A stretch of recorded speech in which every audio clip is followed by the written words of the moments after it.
Hello students, welcome to the online classes Bal Bharati senior secondary school Mota road Beawar. आज हम आपका नया चैप्टर शुरू करने वाले हैं जो है प्रकाश का परावर्तन तथा अपवर्तन। उसमें सबसे पहले हम देखेंगे कि प्रकाश क्या होता है। तो प्रकाश जो है वो एक प्रकार की ऊर्जा है जो विद्युत चुम्बकीय तरंगों के रूप में गति करता है। यानी कि प्रकाश क्या है? विद्युत चुम्बकीय तरंगें हैं, ऊर्जा है और विद्युत चुम्बकीय तरंगों के रूप में जो गति करता है, यानी कि प्रकाश विद्युत चुम्बकीय तरंगें हैं।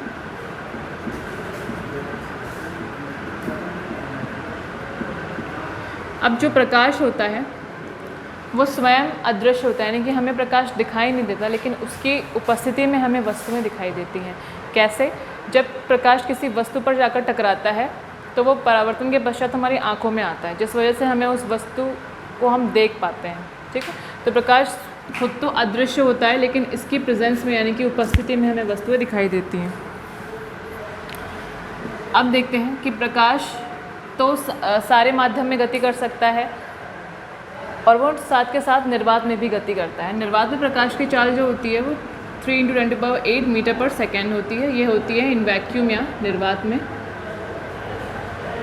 और इसकी जो तरंग दैर्ध्य होती है प्रकाश की वो 3900 एंगस्ट्रॉम से 7800 एंगस्ट्रॉम तक होती है।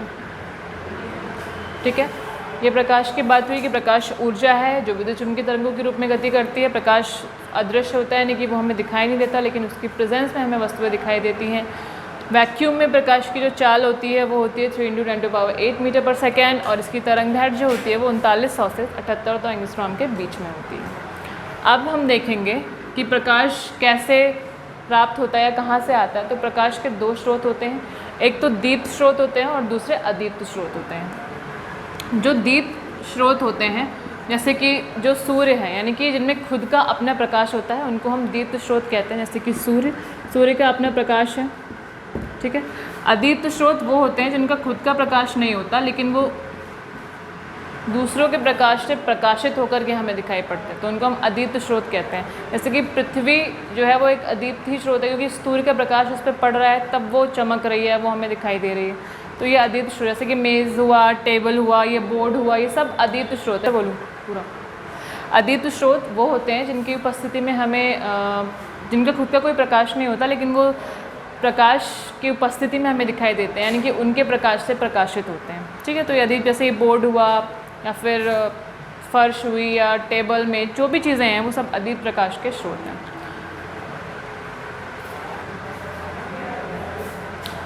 अब देखते हैं प्रकाश का परावर्तन।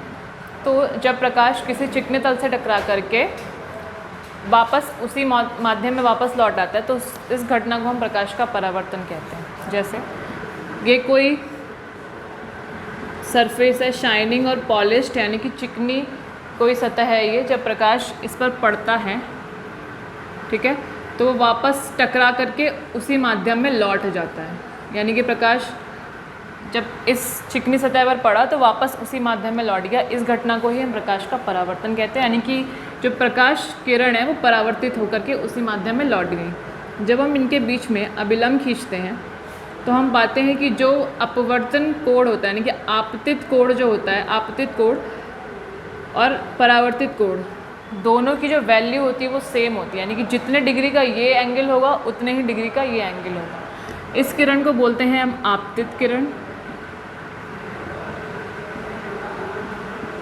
इस वाली किरण को बोलते हैं हम परावर्तित किरण।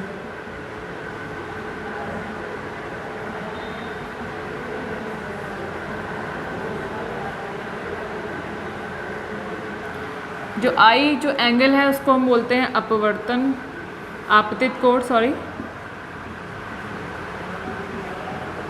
और ये है परावर्तन।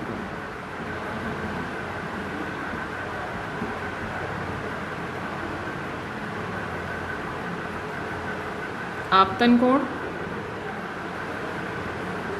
और परावर्तन कोण, और ये जो होता है उसको हम बोलते हैं अभिलंब।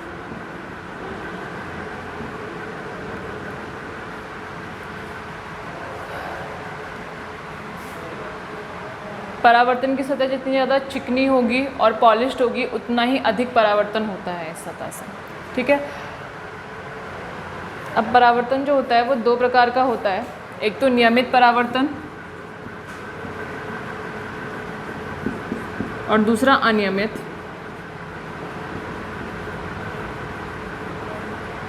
जो नियमित परावर्तन होता है उसमें वो बहुत ही ज़्यादा चिकनी जो सतह होती है उससे होता है। उसमें प्रकाश किरणें जो होती हैं जब पड़ती हैं सतह पर तो सारी की सारी प्रकाश किरणें समांतर, एक दूसरे के समांतर परावर्तित हो जाती हैं।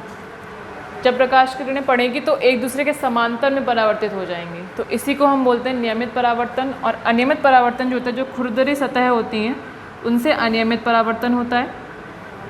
यानी कि प्रकाश पड़ता है तो वो किधर भी जा सकता है, अपने हिसाब से वो किधर भी जाएगा, ठीक है।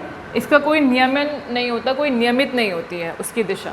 लेकिन नियमित परावर्तन में ये होता है कि जब प्रकाश पड़ेगा तो वो समांतर ही जाएगा एक दूसरे के। लेकिन अनियमित खुरदरे सतहों से होता है और इसमें कोई ज़रूरी नहीं है कि प्रकाश एक दूसरे के समांतर ही जाए। That's it.